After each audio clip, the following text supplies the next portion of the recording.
የኔ ግጭት ከሰውየውና ከሰውየው ጋር በዋናነት ማለት አብይ ነው። ምን ማድረግ ይችላል እሱ ምን ማድረግ እንደሚችል ያው ይታወቃል። ምን አድርጎ እንደሚታወቅ እስካሁን እሱ ትልቁ ጠላቴ ነው። ከዚህ በፊትም 3 ጊዜ ግድያ ሙከራ ተደርጎብኛል። 3ቱም የተደረገው ጠባቂዎቹ ከተነሱ በኋላ ነው። ሁለቱ 2000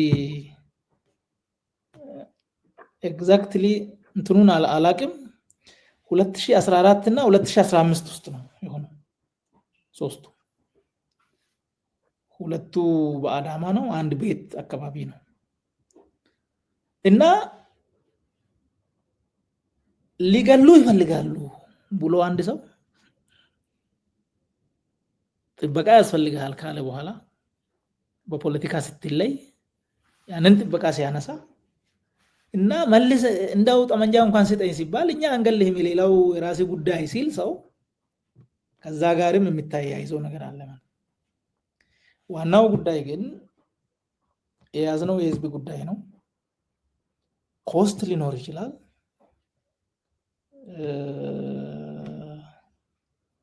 ግን መታገል ግድ ነው። ሀገር ሊያሳጣን ነው የሰውዬ። እኔ ፐርሰናሊ ወደ 50 ዓመት እየተጠጋው ነው። ከዚህ በኋላ ብዙ አዲስ ነገር አላየም። ግን ልጆች አሉ። ልጆችም ልጆች እንዲኖራቸው አስባለሁ። ስለዚህ ሀገር ያስፈልገናል። ይሄ ሰው ይሄን ሀገር እያፈረሰ ነው። የልጆቼን የልጅ ልጆቼን ሀገር እያፈረሰ ነው።